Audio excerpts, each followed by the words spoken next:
नमस्कार मित्रों ऋषि कूट जिन्होंने स्वर्ग की अप्सरा परलोचना के आकर्षण में आकर लगातार 907 साल तक संबंध बनाया था।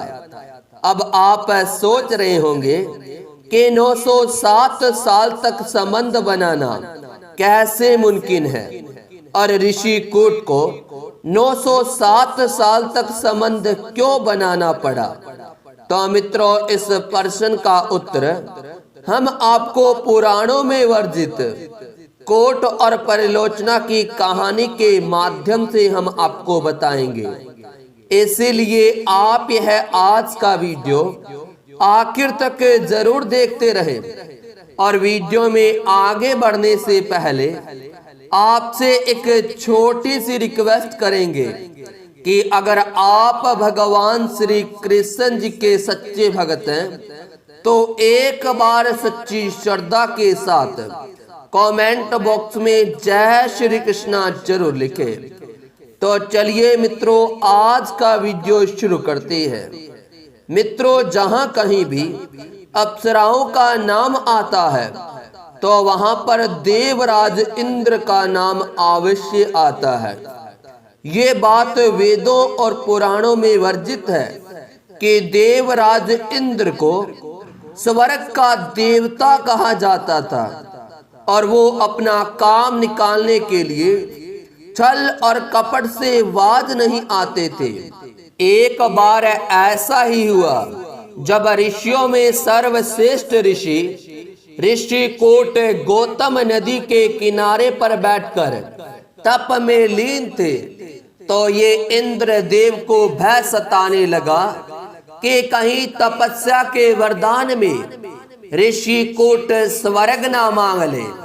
तब ऋषि कूट की तपस्या को भंग करने के लिए इंद्र देव ने स्वर्ग की अप्सरा परलोचना को इंद्र देव के पास और ऋषि कूट के पास भेजा और फिर परलोचना ने अपने नैन नक्शों से ऋषि कूट को संबोधित कर लिया। तब परलोचना के छल में फंसने के बाद ऋषि कूट ने पूजा पाठ को छोड़ दिया और प्यार संबंधों में लीन हो गए। योजना के अनुसार परलोचना और इंद्र देव का काम हो चुका था। अब परलोचना वापस लौटना चाहती थी, लेकिन ऋषि कूट परलोचना के संबंध में इतना ज्यादा डूब चुके थे कि वह परलोचना को अपने आप से दूर ही नहीं जाने देता जाते थे।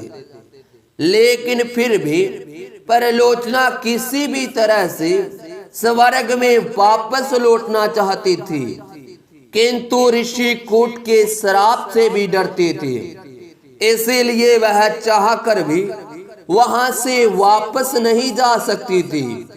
फिर एक दिन ऋषि कूट को अपनी तपस्या याद आई और फिर वह वापस अपनी कुटिया से बाहर निकलते हैं। तब ऋषि कूट बोलते हैं कि मैं अब तप करने जा रहा हूं। फिर परलोचना बोलती है कि इतने सालों के बाद आपको अपना तप याद आया। तब ऋषि कूट बोलते हैं कि आप तो सुबह ही आई हैं और आप मेरी साधना और तप के बारे में बोल रही हैं। तब परलोचना बोलती है कि इंद्र देव के बारे में जो कुछ बातें थी वो सब कुछ सच बता देती है। अब मुझे यहाँ आए हुए 907 साल हो गए हैं।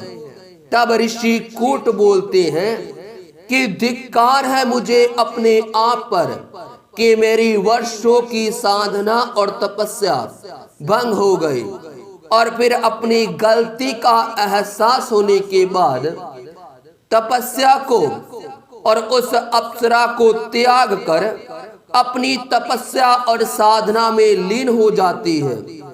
इस प्रकार ऋषि कूट ने अप्सरा के साथ लगातार 907 साल तक संबंध बनाया।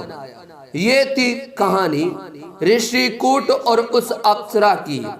आशा करता हूँ कि आपको ये आज का ज्ञान पसंद आया होगा।